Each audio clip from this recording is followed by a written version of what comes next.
Bonjour et bienvenue dans Instant H pour Histoire. Aujourd'hui nous commencerons très fort puisque nous débutons la série des New 52 avec Superman. Tout comme The Boys, on fera différentes parties pour éviter que ça ne dure des heures, et surtout dans cette série de vidéos, on se concentrera sur Action Comics de 2011. Ne perdons pas plus de temps dans les détails et plongeons dans l'univers du dernier Kryptonien. L'histoire débute aux côtés de Superman venu arrêter Glenn Morgan, une des personnes les plus influentes à Metropolis, qui compte sur l'aide de la police pour intervenir et le protéger de notre héros. Ce que Clark veut faire ici, c'est forcer le vieil homme à avouer ses crimes, chose qu'il ne fera évidemment pas. Pour y remédier, notre protagoniste va le jeter depuis le gratte-ciel puis le récupérer au sol, ce qui va provoquer une peur bleue chez le criminel qui avouera avoir utilisé des produits illégaux mettant en danger la vie de ses employés, et cela devant la police. Cependant, ça ne change pas le fait que Superman soit considéré comme étant une personne dangereuse. Un des policiers va même lui tirer dessus, mais cela n'aura aucun effet. Il va donc quitter les lieux tranquillement, ou plutôt sous une pluie de balles. Lors d'une discussion entre le général Lane et Lex Luthor, on apprend que cela fait plus de 6 mois que le justicier agit, et qu'il semble être de plus en plus fort chaque jour. Il devient alors impératif de l'arrêter, peu importe les moyens utilisés. On verra Superman patrouiller au sein de la ville, toutefois son véritable ennemi c'est sa réputation. Du côté populaire, il n'y a aucun souci, il est accueilli comme un héros, or du côté militaire politique, c'est le monstre à abattre. Pour ce qui est de sa réelle identité, soit Clark Kent, c'est un jeune journaliste originaire de Smallville qui doit faire face à la grande métropole qui est Metropolis, un environnement urbain qui n'a rien à voir avec sa petite campagne. Son ami Jimmy Olsen accompagné de Lois Lane était sur une piste pour retrouver un des compagnons de Glenn Morgan dans le métro, sauf que tous les trains ont été sabotés, un avertissement énoncé par Clark mais qui a été ignoré par Lois. De retour dans son costume de justicier, il va arrêter le train à main nue, un véhicule rempli de bombes par Luthor, ce qui provoquera des conséquences pour notre héros lorsqu'elles exploseront. De ce fait, ça sera une mission accomplie pour le général Lane puisque Superman sera capturé. Du coup, Lex Luthor va prendre un malin plaisir à l'étudier, et j'entends par là le torturer dans une base militaire ultra secrète. Il va même déduire que c'est impossible qu'il soit humain, il émet la possibilité que c'est un extraterrestre. C'est pour ça qu'il n'hésite pas à le torturer, décision dont certains soldats auront du mal. Bon, notre protagoniste va s'en sortir, mais alors qu'il s'échappe, il va trouver un vaisseau kryptonien dont il ne pourra pas ramener avec lui pour le moment. Il reprend alors sa fuite et aura une petite interaction avec Lois.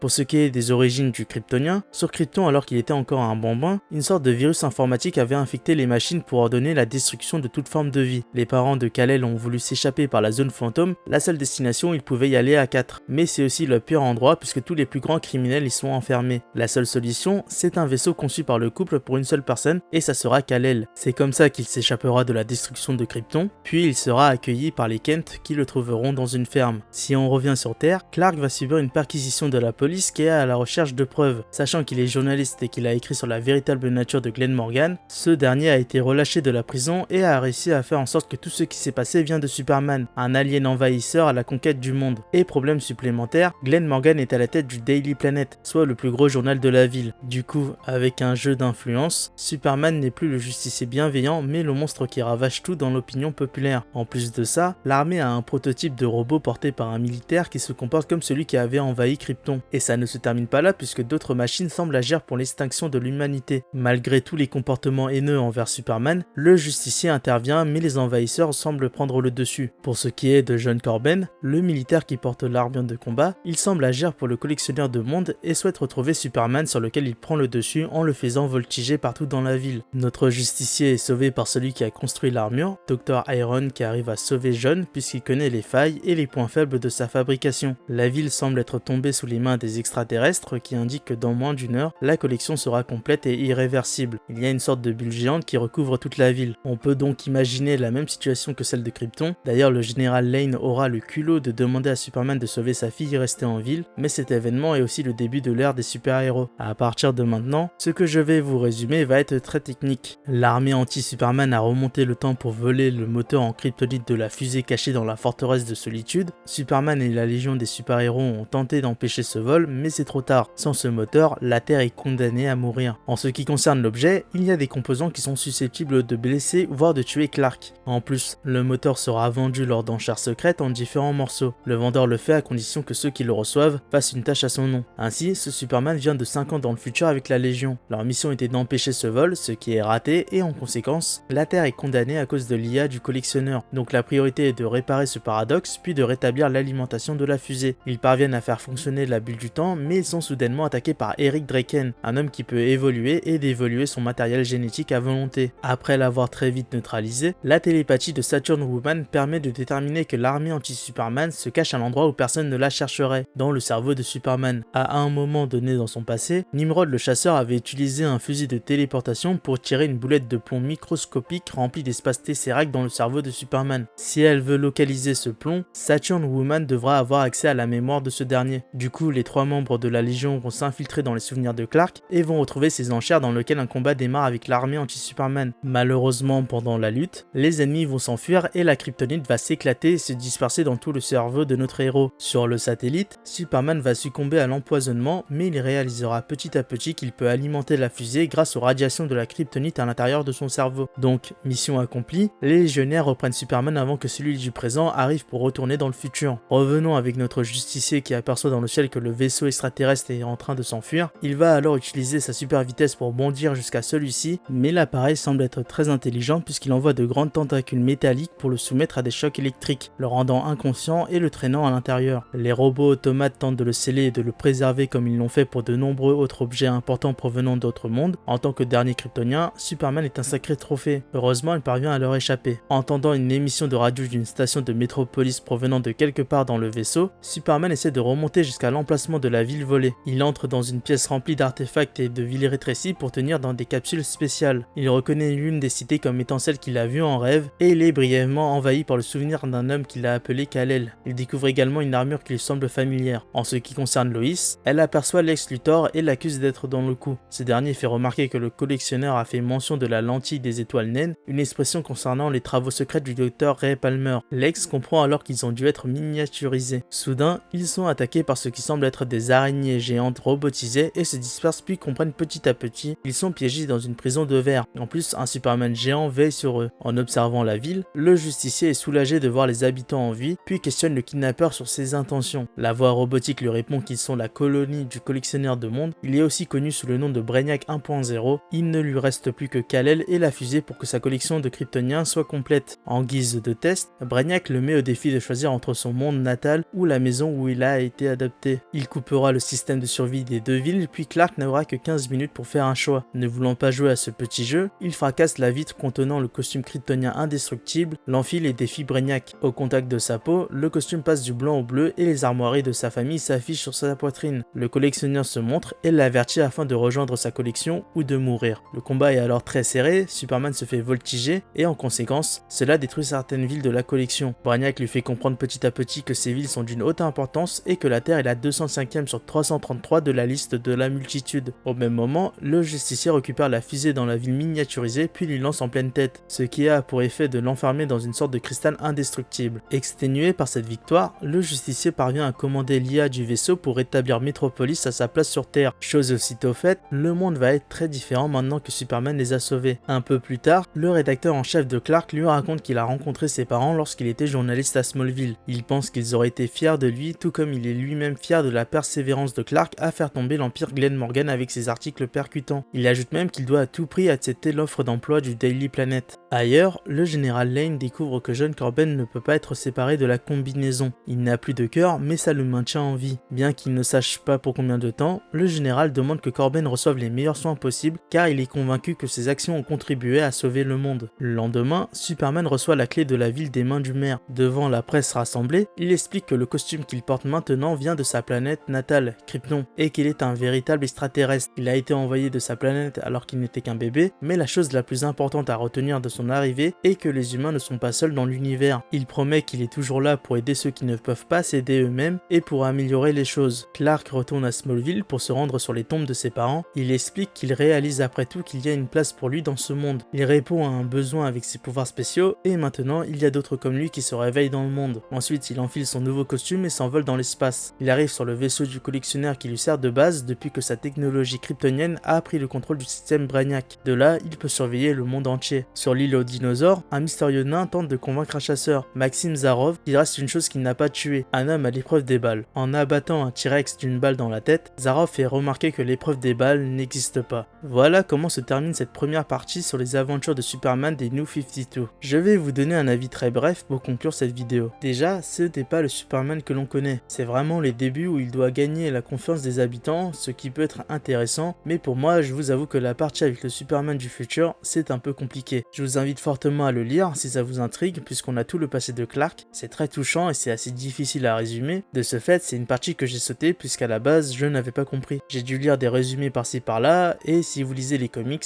vous comprendrez plus facilement. Mais si j'enlève le côté paradoxe temporel et toutes les questions qui vont avec, c'était sympa et j'aimerais bien savoir la suite. Du coup ça sera pour une prochaine fois. Donc voilà, j'espère que cette vidéo vous a plu et nous vous souhaitons une agréable journée.